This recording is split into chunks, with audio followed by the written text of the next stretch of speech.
We got to get to Dak and the Cowboys because this was fascinating.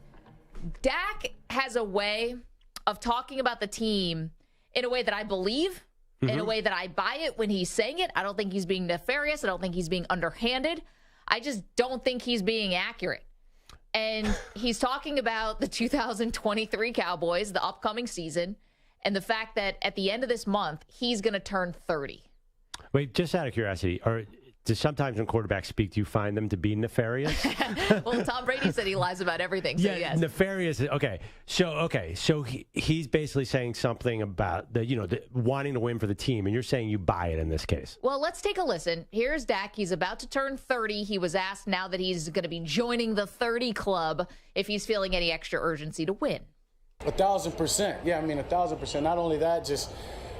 Injuries, understanding what I've been through throughout my career, and understanding that the time's you don't have forever to play this game, and I'm blessed for each moment that I get, each opportunity on and off the field, and just trying to take the most of it, but definitely with a sense of urgency. Okay, I get all that. I can buy all that. I don't think he's saying anything that maybe he doesn't believe. The problem is it's just not true. Where's the urgency? This might be the best team that the Cowboys have put together in some time, Perloff, but what's one thing I've learned about Jerry Jones and I've learned about the Cowboys? What's that? They are loyal. They are loyal, and they are building a team that is ready, in theory, to win now. Dak Prescott's not going anywhere if they don't win a Super Bowl. Let me repeat, not going anywhere if they don't win a Super Bowl. You think they're going to start over now with a new quarterback? Definitely not taking a draft pick. And then secondly, you're not going to go out to the open market. You're not going to get a big enough upgrade over Dak if you go to the open market. Who are you bringing in? Baker Mayfield? He's not going to make it better. You're going to try to bring in Kirk Cousins? That's not a significant upgrade. So I don't buy any of this. Even if Dak means it deep down in his heart that he feels urgency to win, there just is none. They will run this team back the same way, even if they lose in the playoffs or don't even make the playoffs. You don't love anyone as much as Jerry Jones loved Tony Romo. He would talk about Tony Romo, go to bars in Dallas, just talk about how great Tony Romo was. Yeah. And guess who he kicked to the curb? Prime in the middle of his career for Dak Prescott, Tony Romo. He kicked Tony Romo to the curb, brought in Dak. He'll kick Dak to the curb. He'll have no problem doing it. I don't know if you're remembering exactly how that happened. He loved Romo. Romo got hurt, and he said Romo's coming back. And then Dak was good. He's like, well, maybe not. Romo never played again. That was a debilitating back injury. It's not like Romo went on to the Oakland Raiders and played 5 more years. Because they kicked him to the curb. He wanted to come back.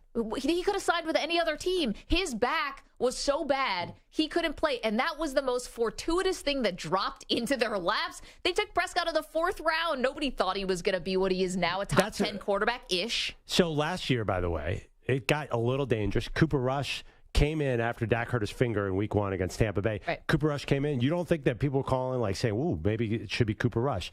They'll find somebody, and it doesn't have to be a first-round pick. Look, Dak was a 4th-round pick. Romo was undrafted. I don't know that they've nenever really drafted a guy up at the top 5 or anything. Not for years and years and years. Well, Aikman, obviously.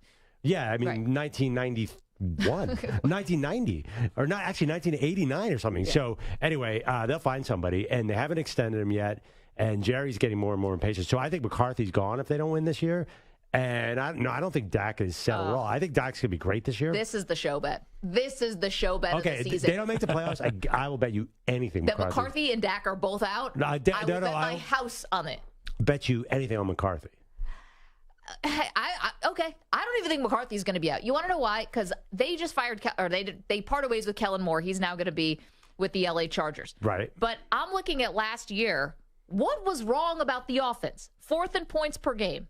They were number 1 red zone scoring offense in terms of touchdowns. They were 4th in terms of touchdowns per game. They were 5th all in the league, 3rd down conversions. This was an offense that worked until they ran into, the 49ers. Yeah. 49ers were excellent, and if Brock Purdy doesn't get hurt, maybe it's the 49ers in the Super Bowl and not your Eagles.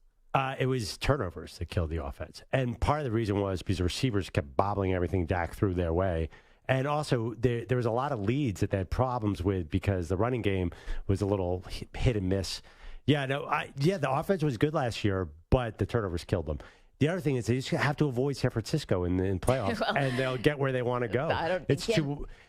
They actually did better against San Francisco, their first loss, the one where Dak you let the clock run out. Yeah. They did way better than Aaron Rodgers did. At least they were in the game. That's tough.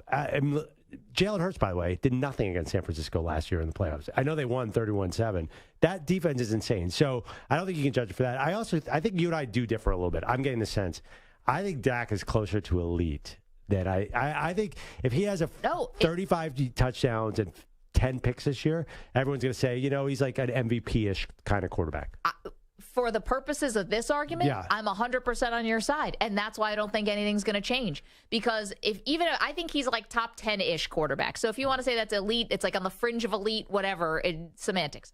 But that's not enough for Jerry to move on. No. Well, why would you move on from a top 10 quarterback? Well, that's what I'm saying. So he's saying he's feeling the urgency to win, and I'm saying that's all crap. You don't have to win. They're not moving on from you. And that's the thing that really stinks for Cowboys fans, because even Cowboys fans who love Dak Prescott, I'm right. Wait, I don't know what you're trying to say here. I'm saying that Dak is feeling the urgency to win. Right. And I'm saying it doesn't matter if they win or not. They're going to run this whole thing back again and again because they can't start over with a young quarterback, and getting someone on the open market's not going to be better than Dak Prescott. So you're saying this is all just horse. You're saying this competitive NFL quarterback, when he says, I feel a lot of pressure to win, he's lying because he knows he's going to come. Not lying. I'm just saying, it doesn't matter. Even if he's coming back, you feel competitors at that level feel so much pressure to win. Even if you know your job is safe, you still feel all that pressure. Josh Allen knows he's back in Buffalo. He's got to be feeling more pressure to win than anybody. Yeah. Dak's coming back, but the pressure is still there because he's competitive. Okay, that's fine. That's what I'm saying. He might believe this. I'm sure in his heart he does believe it. That doesn't mean it's true. It's not true. But he is under pressure. He'll get destroyed by everybody if they don't win. He's going to get a lot of he might not lose his job, but trust me, life will not be fun for Dak Prescott if they stink. How? He's going to get a contract. There's no way that he's not going to get some kind of extension. I don't know what it's going to be. It might not be like $1 gajillion. It's still going to be a very highly paid. Well, where's the contract then? Well, I'm not worried about that. Well, I would be.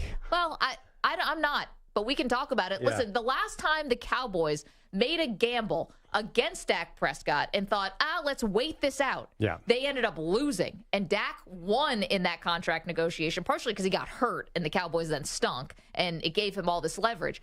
The last time they took on Dak and tried to call his bluff or whatever, the Cowboys ended up looking silly. So I don't think how does he look bad if he doesn't listen to sports talk media, if he's not on social media? Oh, Dak. Then what's he going to hear it out in the public? No, Dak is aware. Nobody's going to say anything to his face. Dak's a very public person. He's got a million commercials out there. Yeah, he's also, too, it's because I think he's a Cowboys popular team. Sure. He knows he's the focus of attention.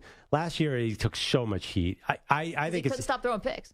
Well, yeah. And then it was all forgiven after the win over Tampa Bay. I think if Dak has another year like last year, I actually think he's gone. And I think McCarthy is definitely gone. If they have a losing record, he's definitely gone. Can I ask something? So before the show, Perloff and I were just chatting about some stuff. And we were chatting about Victor Wembanyama. And forgive me, this is going to seem like a pivot, but it's not. Yeah. And you said, I would drive to San Antonio if he wins Rookie of the Year. Yeah. In that you don't believe he's going to win Rookie of the Year. I'm positive he's not going to win. And you would drive to San Antonio. I will drive. That's a bet I would easily take. Can we make this a Texas two-step? Yeah, what's your bet on this? So I think McCarthy and Dak are both back, even if they don't win the Super Bowl. No. If they have 12 wins, they're both back. I will bet you, if they have a losing record, I will bet anything McCarthy. They're not going to have a losing record. Unless something drastic happens, a huge injury, which we'd write off the season anyway. Oh, yeah. Well, if they win 12 games, of course they're back. I'm talking about playoffs, but no Super Bowl, which is exactly where they've been. Yeah. No, the playoffs, I think they have to have double-digit wins. They can't get double-digit wins, fine. They get 10 wins, it's fine. That's their projection anyway. Yeah, no, I'm not going to bet. Of course, if they get double-digit wins, they're fine. Okay, then there's no urgency. But there is urgency. But it's not guaranteed that they're going to get double-digit wins. They have a lot of pressure. It's not that easy to win 12 games every year, Maggie. You make it sound like it's they're a good enough team to have double-digit wins. Yes, they are, but they're not they're not the '90s Cowboys. It's a little thinner, I think, than you think. This is a great team. On paper, this is a good team. Is it? Good to great. Is it? Well, let's see what they do. I mean, Pollard's coming off a major injury. They don't have a lot of depth of running back. They have CeeDee Lamb, and now they have Cooks. No, they got our guy Deuce Vaughn. They drafted him. Deuce Vaughn in the 5th round. I'm just saying. Michael Gallup, Brandon Cooks, CeeDee Lamb is a true number one. Your offensive line is good. You have Ferguson, and then you drafted a tight end in the second round, so you're obviously high on him. You got Dak. You even have the high-end backup in Cooper Rush if he has to miss a couple games. You've got Tony Pollard, as you said. Defense, they go out and they sign Stephon Gilmore. You still got Diggs. You still got, Parsons obviously is the key. Parsons is amazing. But the offensive probably line, win Defensive Player of the Year. The problem is the offensive line. You had about 9 different alignments by the end because everybody kept getting hurt. They were getting old in the tooth there. There's a lot going on. A guy coming off his rookie season at left tackle. He did great. Tell you, okay, which is a better team, the Eagles without Jalen Hurts, that roster, or the Cowboys without Dak Prescott? Well, I mean, probably the Eagles. I would give the edge slightly. Oh, come on. Come on. 212-4CBS, 855-212-4227. I think that should be the bet. That I do not think the Cowboys will move on from Mike McCarthy or Dak Prescott. I would say almost under any circumstances. Well, see, that's where I want to pin you because there's no way that's true. If they're 8-9, McCarthy is gone. Under any circumstances. That's what I'll bet you. But I'm not going to make you drive to Dallas and San Antonio.